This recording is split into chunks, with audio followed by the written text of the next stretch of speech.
O quinto episódio de WandaVision chegou trazendo personagens mortos de volta com muitas, mas muitas referências aos quadrinhos. A teoria dos comerciais foi confirmada e um erro gigantesco da série ficou evidente agora. Vamos explicar, analisar, teorizar sobre isso tudo nesse vídeo aqui. Olá, como vai? Tudo bem? Eu sou o Miguel Loki e aí tivemos mais um episódio de explodir cabeças. Foi o episódio mais longo de WandaVision até o momento e vai ser a análise mais longa também, se prepara aí. As pessoas que não estavam ligadas nos rumores e nos vazamentos devem ter ficado perplexas com o final, onde ninguém mais, ninguém menos que o Evan Peters, ator que interpretou Mercúrio nos filmes dos X-Men, apareceu como a nova versão de Mercúrio do universo cinematográfico da Marvel. Mas espera aí, vamos voltar do início que até essa parte acontecer, nós tivemos um episódio cheio de referências incríveis aos quadrinhos e cheio de explicações sobre o que está acontecendo. Tudo enquanto nós chegamos cada vez mais perto da verdadeira verdade de Westview. O episódio começa com um casal vivendo normalmente uma situação de comédia americana, tendo que cuidar dos dois bebês gêmeos. E olhando por aí, pareceria que teríamos mais um capítulo de sitcom, como os 3 primeiros foram. E seguindo a lógica, o episódio 1 foi anos 50, o 2 anos 60, 3 anos 70, e o episódio 5 seria anos 80, beleza, ótimo. Só que diferente de antes, a história saiu dos trilhos muito rápido. De cara nós vimos que a Wanda não tem o menor controle sobre os filhos, desde não conseguir fazer eles pararem de chorar, até não ser capaz de prever, impedir ou causar o envelhecimento acelerado deles. Como se os garotos ali dentro tivessem mais poder que ela e fossem os verdadeiros comandantes da história. Lá na análise do episódio 2, nós já mencionamos como toda a realidade da série de TV em Westview parece ter sido criada com um único propósito da Wanda gerar aquelas crianças. Tanto que teve a frase muito repetida: pelas crianças, pelas crianças, pelas crianças. E aqui nós estamos vendo a materialização disso. Até porque em certo ponto o Visão até nota uma coisa que já reparamos lá atrás. Não existem outras crianças em Westview. Pelo menos não até agora. É possível que depois do Visão ter notado, a gente veja uma criança ou outra aparecendo em Westview. Mas lógico, nenhuma criança tão especial quanto os gêmeos do casal. A Agnes aparece para ajudar, mas quando o Visão questiona a ajuda dela, alguma coisa dá errado. A Agnes age como uma atriz, perguntando se deveria recomeçar a cena. E a gente já imaginava que era assim que as pessoas de Westview se comportavam. Só que nunca foi tão escancarado assim. Nem para a própria Agnes, que sempre demonstrou uma consciência maior do que estava acontecendo do que os outros moradores. Nós vamos voltar nessa situação da Agnes toda ainda, mas eu tava pensando que talvez o fato do Visão estar sendo mais crítico em relação às coisas, notando as bizarrices na realidade e aceitando menos as sugestões da esposa, isso tudo pode estar fazendo a barreira entre ficção e realidade se tornar mais fina. E aí as falhas na Matrix, vamos dizer assim, ficam menos sutis. Ou seriam os gêmeos que estariam causando isso? Aliás, a cena que o Visão desperta o Norm, vamos falar mais dessa cena depois também, porque é nela que está o grande erro do episódio anterior. Mas esse momento do Norm aí demonstra como a Agnes realmente não é uma moradora comum. Enquanto todo mundo fica preso naquela realidade e precisa meio que de um incentivo externo para despertar, a Agnes parece estar desperta o tempo todo. Ela só continua interpretando porque, conscientemente, ela sabe que precisa interpretar. Tanto que ela não estranha quando a Wanda usa os poderes ou quando as crianças crescem do nada. E um detalhe que talvez você não tenha reparado: esse foi o primeiro episódio que a Agnes apareceu sem o seu broche ou pingente característico. Eu já expliquei a origem daquele pingente e o que ele pode significar para o futuro da série em outro vídeo que eu vou deixar no izinho que aparece aqui do lado no cantinho do vídeo para você assistir depois. E a propósito, se não assistiu é porque não é inscrito no canal, então se inscreve para não perder nada do mundo de super-heróis e ainda dá essa força pra gente continuar trabalhando aqui, porque é um prazer acompanhar esse universo que eu amo tanto juntinho com você. Muito obrigado e vamos continuar. A abertura do episódio foi uma das melhores de todas por um motivo em especial: o bebê Visão. Dane-se o bebê Groot, dane-se o bebê Yoda, só o bebê Visão importa agora. E mais uma vez, a abertura desconsidera o que acontece no decorrer do episódio, hein? Porque nós vimos fotos do passado do casal, mas o Visão diz lá na frente que ele não se lembra da vida dele antes de Westview. Então peraí, as aberturas retratam eventos que aconteceram mesmo ou não? Nos episódios 1 e 2, nós imaginávamos que sim, mas no episódio 3 e nesse quinto episódio parece que não. As aberturas são apenas ilustrativas. E se tiver sido esse o caso sempre, então a Wanda e o Visão nunca se casaram de fato e nunca se mudaram para Westview, pelo menos não daquela forma. Olhando por esse lado, as aberturas temáticas de cada década da TV se tornam só representações fantasiosas do que poderia ter sido a vida do casal, da mesma forma que os comerciais são representações fantasiosas do passado da Wanda. Ah, vamos falar dos comerciais logo. Para começar, é sempre muito legal como eles encaixam a propaganda falsa num momento perfeito da história. A feiticeira tinha acabado de ameaçar a Sword e daí corta para uma criança derramando suco vermelho com a frase "Você fez uma bagunça", no tom de voz mais irônico possível. Sério, essa série é uma delícia. Eu fiz 2 vídeos analisando os comerciais anteriores e durante eles eu levantei a teoria de que poderiam ser representações do passado da Wanda. Bom, essa teoria tá mais que confirmada agora. Lagos é o nome da maior cidade da Nigéria e onde Capitão América Guerra Civil começa. É lá que a Feiticeira Escarlate impede temporariamente a explosão do colete do vilão Ossos Cruzados, só para causar um estrago ainda maior sem querer. As toalhas de papel Lagos, cujo slogan é "para quando você faz uma bagunça sem querer", são uma referência direta a esse acontecimento marcante na vida da personagem. Com isso em mente, para os próximos episódios, eu acho que a gente pode esperar comerciais que façam referência a outras coisas marcantes que aconteceram com ela em Guerra Civil, Guerra Infinita e Ultimato. Como, por exemplo, lutar contra o Visão, morar com o Visão, matar o Visão, desaparecer com um blip ou lutar contra o Thanos. Façam as suas apostas aí para quais vão ser as referências. E a família Visão cresceu, olha só. Tommy e Billy arrumaram um cachorrinho, que é uma referência direta aos quadrinhos, só que antes de eu explicar isso, me ajuda, por favor, internet. Me ajuda a entender o que é esse balão na cozinha deles. Isso, gente! Vamos voltar a falar do cachorro, porque dele dá pra falar sem tirar as crianças da sala. O cachorro Faísca existiu nos quadrinhos, mais especificamente na série onde o Visão cria uma família pra si mesmo. E olha, a história dele pode te impressionar, viu? Originalmente, Faísca se chamava Zeke, o cachorro dos vizinhos da família Visão. Ele morreu num acidente quando achou o corpo do ceifador que estava enterrado no jardim da casa dos Visão. Resumindo aqui rapidamente, o corpo do ceifador estava enterrado ali porque ele tinha atacado a família dos Visão, mas a Virgínia, que é a esposa do nosso sintozoide favorito, matou o vilão e enterrou o corpo dele escondido no próprio jardim. Então, depois que o Zeke morreu, o que o Visão fez foi pegar os padrões cerebrais do cachorro e criar o Faísca a partir disso. Era o cachorro sintozoide da família que tinha até poderes, viu? Vamos analisar as similaridades aqui?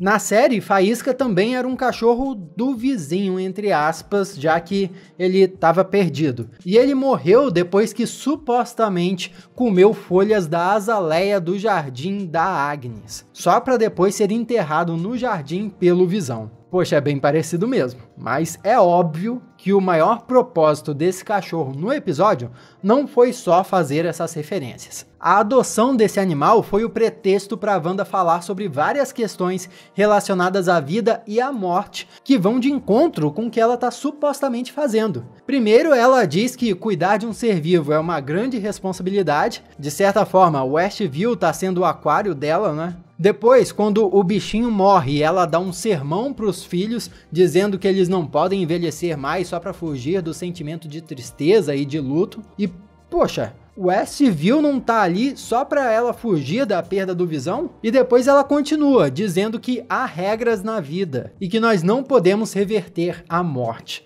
não importa o quão triste isso nos deixe. E peraí, o episódio nos deu a entender até agora que ela reanimou o corpo do Visão. Ué, a Wanda tá sendo uma hipócrita com os filhos ou nós que estamos sendo enganados? Eu aposto na segunda opção e eu vou explicar melhor isso. Do lado da Sword, ou Espada, como está sendo traduzido, nós acompanhamos a Monica Rambeau se recuperando da visita que fez a Westview. E durante um briefing da equipe, várias revelações do passado da Wanda são feitas. O nome dos pais dela são Irina e Oleg Maximoff. Nosso time mais respeitado de teoristas indica que são um casal de atores que interpreta todos os comerciais. E essa teoria fica mais interessante quando o casal começou a aparecer com um casal de filhos, hein? Irina e Oleg tiveram Wanda e Pietro também, olha só. Wanda nasceu em 1989, o que deixa ela com 29 anos em 2023, é o ano que se passa a WandaVision. E aí você pode falar, ô Lokia, fez conta errada aí, ó, matou muita aula na escola, vai estudar. E aí eu posso falar, não fiz conta errada não,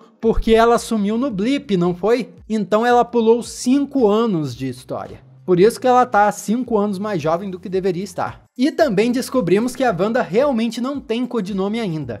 O diretor da Espada até zoa isso, que é uma alusão ao fato de que ela só vai virar a Feiticeira Escarlate dos quadrinhos mesmo agora nessa série. Exatamente o que o Kevin Feige prometeu que aconteceria lá em 2019, quando anunciaram WandaVision. Porém, o mais importante aqui são as imagens que o diretor da Espada revelou.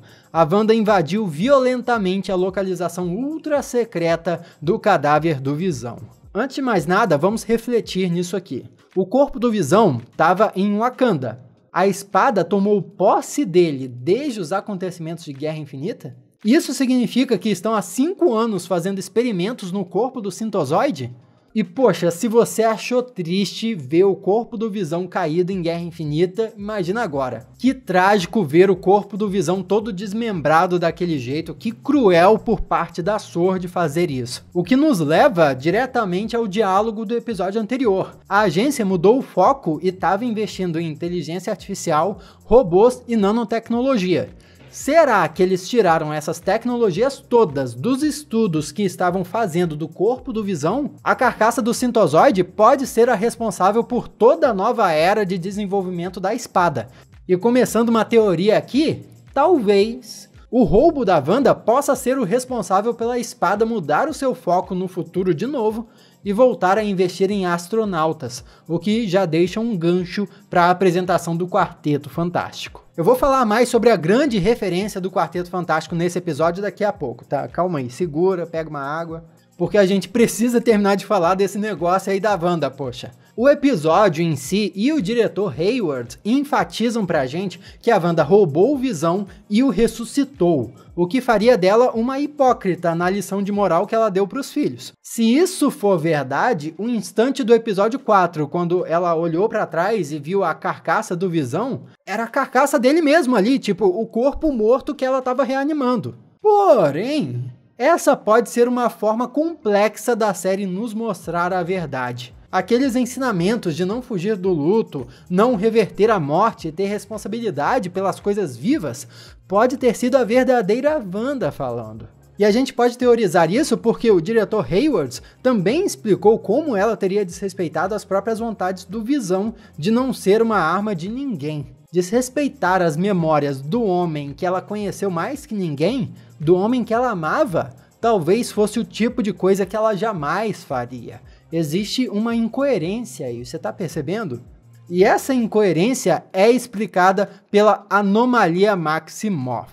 Como é classificado pela Darcy no e-mail que o pessoal lá no trabalho do Visão intercepta, e como o Visão depois se refere àquela realidade toda, aquilo tudo que está acontecendo. A Wanda confessa que ela não está no controle de tudo em Westview, exatamente como nós previmos na análise do episódio anterior, e confessa que ela não se lembra de como tudo começou. Se ela não sabe como a anomalia Maximoff começou, há boas chances dela não lembrar de ter roubado o corpo do Visão também. Então, há 2 opções aí. Ou ela foi controlada por alguém, ou existe outra entidade se passando por ela em alguns momentos. E essa entidade sim seria a grande vilã da série, a que estaria controlando Westview. Não é à toa que durante essa conversa reveladora, o casal foi interrompido pela maior surpresa do episódio. Tipo, a realidade de Westview não quer eles questionando a própria situação de jeito nenhum. O que ajuda a enganar a gente aqui é como os moradores morrem de medo da Wanda em vários momentos. Logo a gente pensa, poxa, se eles têm medo da Wanda, é porque ela é quem manda. Só que como nós já conversamos, esse pode não ser o caso. Vamos nos concentrar no caso da Agnes para fazer essa análise? Na minha interpretação, a Agnes tem medo da Wanda porque a Wanda tem muito poder. Mas quem realmente é o dono da bagaça toda e quem é o verdadeiro mestre da Agnes é outra pessoa, que a gente sabe pode ser o misterioso marido dela, o Ralph. Ele foi mencionado de novo nesse episódio e não apareceu. Foi esse outro vilão que teria colocado a Agnes para servir a Wanda. Se reparou que durante esse episódio todo, a Agnes estava agindo meio que como uma empregada para Wanda? Chegava para ajudar a cuidar dos bebês, trazia a casinha de cachorro quando precisava, até embrulhou o cachorro quando o cachorro morreu, mas enfim. Voltando para a questão do roubo, no vídeo que a Marvel divulgou alguns dias atrás, tem uma ceninha da Wanda voando, exatamente do jeito que a gravação da câmera de segurança mostra, quando ela teria roubado os restos do Visão. Eu desconfio que em episódios futuros nós vamos assistir a esse roubo aí por outro ponto de vista. E como sempre acontece nessa série, nossa percepção dos acontecimentos vai mudar drasticamente. E durante esse mesmo briefing da espada, a Monica Rambeau fala que só sobreviveu quando foi arremessada para fora da cidade porque a Wanda protegeu ela. Ou seja, empurrou para fora e não atacou ela a ponto dela sair voando para fora. Tem uma diferença. Então, toda aquela galera que ficou viajando que a Monica ganhou os poderes naquele momento, ou já tinha superpoderes e por isso sobreviveu, errou! Para de viajar na maionese aí, pô. Não tinha nenhuma evidência que a Mônica tinha poderes naquele momento ou ganhou poderes naquele momento. A Mônica é uma personagem importantíssima nos quadrinhos e foi inclusive a primeira Capitã Marvel. Eu acho inevitável que ela ganhe superpoderes no universo cinematográfico Marvel, mas será que vai ser ainda em WandaVision? Nada impede, até porque se a Wanda quiser, eu acho que ela pode conceder superpoderes. E também a Mônica planeja entrar em Westview de novo, dentro de um abrigo nuclear de 5 toneladas, composto de chumbo para fótons, cádmio para nêutrons e tântalo para explosões sísmicas sobre rodas. Esse é provavelmente aquele tanque blindado que nós vimos no trailer dos próximos episódios. E já deixa respondido pra gente que aquela de capacete pilotando o veículo é a Mônica. E engraçado que ela mencionou Photons, né? Photon foi um dos codinomes que ela adotou como super-heroína nos quadrinhos. E também era o codinome de pilota da Força Aérea que a mãe dela usava, a Maria Rambeau. O que deixa quase que óbvio pra gente que quando a Monica Rambeau ganhar superpoderes, vai ser esse o codinome que ela vai usar no UCM. Já que eu falei da Capitã Marvel um pouco antes, você reparou que num instante do episódio, quando o agente Wu menciona a ação da Capitã Marvel durante Vingadores Ultimato, a Mônica pareceu meio ressentida? As personagens eram amigas quando a Mônica era criança. Será que alguma coisa aconteceu nesse meio tempo? Tipo, a Carol Danvers foi embora pro espaço e nunca procurou a Mônica depois de Ultimato? Ou qualquer coisa do tipo? Certamente serão coisas a serem exploradas em Capitã Marvel 2. Seria sensacional se, depois de tanto tempo, as personagens se reencontrassem e a Mônica já tivesse superpoderes. Daí seria um encontro de iguais. E já que estamos aqui, vamos falar da possível referência ao Quarteto Fantástico? Desde o episódio anterior, muitas pessoas começaram a especular que a SWORD seria a porta de entrada para o Quarteto Fantástico, porque missões de astronautas foram mencionadas no diálogo entre o Hayward e a Mônica, afinal de contas. Mas só agora, nesse episódio, nós tivemos uma possível pista concreta. Discutindo os planos de montar um abrigo nuclear sobre rodas, a Mônica diz que conhece uma engenheira aeroespacial que aceitaria esse desafio. E adivinha só? A história de origem do Quarteto Fantástico apresenta o Reed Richards como um engenheiro aeroespacial que criou a nave de testes Marvel 1. Foi viajando nela que o quarteto foi exposto a uma tempestade de radiação cósmica que os concedeu superpoderes. E se a Marvel inverteu os papéis? Em vez de apresentar no UCM o Reed Richards como um engenheiro aeroespacial, eles forem apresentar a Sue Storm nessa mesma posição. O que eu acho pouco provável é que a Sue Storm ou qualquer membro do Quarteto Fantástico apareça em WandaVision, porque o filme da equipe acabou de começar a ser pré-produzido, ou seja, eles estão na fase de escrever o roteiro, escolher a equipe e até escolher os atores ainda, e não tem nem data de estreia prevista. A gente chuta aqui que vai sair em 2023, mas o diretor Jon Watts está ocupado nesse momento com Homem-Aranha 3. Então não é como se o filme do Quarteto Fantástico já estivesse a todo vapor. Eu acho que essa vai ser uma referência que vai continuar em aberto, sabe? A Mônica pode sim estar falando da Sue Storm, mas a personagem não vai aparecer em WandaVision. O abrigo nuclear sobre rodas simplesmente vai aparecer pronto nos próximos episódios e a Mônica vai usar ele. Talvez no futuro, no filme vindouro do Quarteto Fantástico, a Monica Rambeau possa aparecer e, beleza, eu já sou amigo da Sue Storm, é nóis, e fechou. Deixa eu fazer uma menção honrosa aqui. A Darcy estava implorando por um cafezinho no episódio anterior. Agora o Agente U trouxe para ela. Olha só, eu tô shippando esse casal, se é que o termo shippar existe ainda. E eu apoio com todo o meu ser os pedidos dos fãs aí que querem que a Marvel faça uma série de investigação pro Disney Plus que tenha como protagonista o Agente Wu e a Darcy como uma equipe. Eu acho que seria muito bom, mas ficaria melhor ainda se eles fizessem crossover com os XCOM, aqueles amigos do Scott Lang lá. Só falando, o Luiz também merece uma série. E poxa, também foi a Darcy que mencionou os Hex Powers. Em inglês, os poderes da Wanda eram referenciados dessa forma porque Hex pode significar enfeitiçar, conjurar uma magia ou algo assim. E é claro, encaixa perfeitamente com a forma hexagonal que a série usa para um monte de coisas. Será que WandaVision usou essa forma várias vezes só para fazer uma referência aos poderes da Wanda nos quadrinhos? Ou tem algo mais? Comenta aí o que você acha. Mas são esses pequenos detalhes que me deixam muito feliz, porque é o UCM ficando cada vez mais parecido com os quadrinhos. Você lembra da época que os filmes de herói tinham vergonha de usar coisas dos quadrinhos? Que os uniformes dos X-Men, por exemplo, eram todos pretos? Que eles se esforçavam para dar toda uma explicação científica para Asgard? Pois é, esse tempo aí acabou. É loucura, é quadrinho, é nóis, finalmente. Tivemos uma explicação de como os poderes de manipulação da realidade da Wanda estão funcionando, coisa que já tínhamos deduzido no vídeo de análise do episódio anterior, mas o importante é que encontraram uma maneira de penetrar a realidade. É só usar tecnologia de época, porque aí a transformação que a bolha de realidade causa não vai fazer o drone parar de funcionar. E que bom, porque isso nos proporcionou uma das cenas mais maneiras da Feiticeira Escarlate. Só que antes de falar dessa cena, eu gostaria de chamar a atenção para o seguinte. Beleza, eles estão nos anos 80, se usar tecnologia dos anos 80, consegue passar. E quando chegar nos anos 2020? Se lembre que a espada está trabalhando agora com robôs, inteligência artificial e nanotecnologia. Será que vai chegar uma era, um momento dentro da bolha de sitcom da Wanda, que a espada vai poder simplesmente mandar todo o seu arsenal de robôs para atacar ela? Ou será que esse ponto de guerra aberta nunca vai chegar?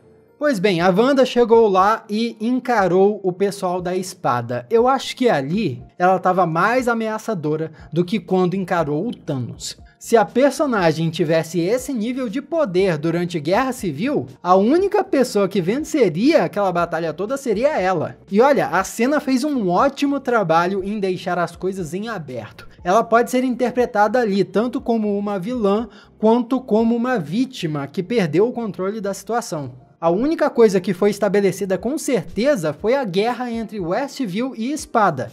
De agora em diante, esse conflito vai escalar mais e mais. E o que significa mudança na barreira? Agora que a Wanda se sentiu mais ameaçada, deve ter ficado mais difícil de atravessar, mas nós só vamos ter certeza nos próximos episódios. Talvez ela tenha mexido ali exatamente para não rolar essa brecha de tecnologia de determinada década conseguir atravessar sem ser alterada. Será que é isso? Lógico que eu quero falar sobre a grande revelação do Evan Peters no final do episódio, mas antes, que tal falar sobre o erro monumental que foi confirmado aqui? No episódio 4, nós vimos os agentes da Espada coletando informações de todas as pessoas que conseguiam identificar em Westview. E como eu não sou bobo nem nada, eu tirei print e li as descrições dos personagens. Elas basicamente descreviam o que eles fizeram em cada aparição na série. Porém, o que chamava mais atenção era a descrição do Norm.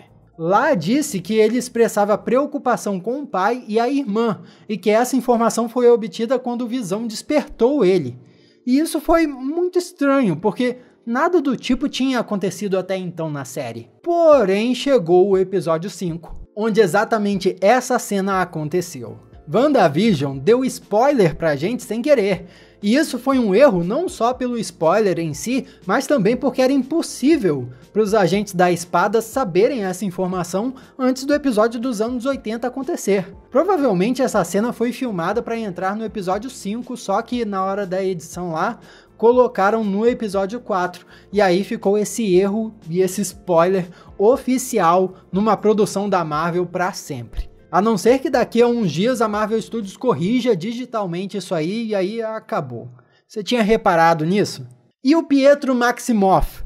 Como os rumores disseram, como os vazamentos mostraram, Evan Peters está de volta como uma nova versão do Pietro. Exatamente como esperado, não se trata da versão de Era de Ultron ressuscitada, nem da versão dos filmes dos X-Men, é uma mistura dos dois. E foi hilário como o cara chegou com um sotaque diferente, fazendo piada, chamando o Visão de picolé, baby picolé.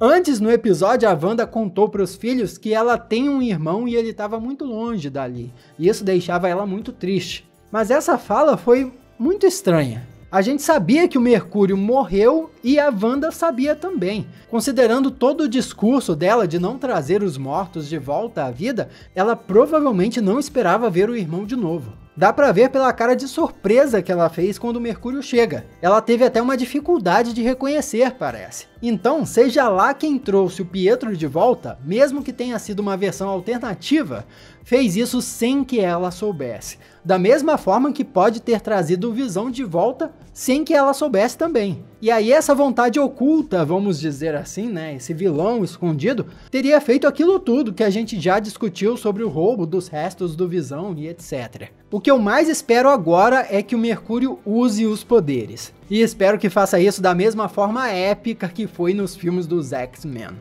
E você, o que espera dos próximos episódios? Comenta aqui o que achou.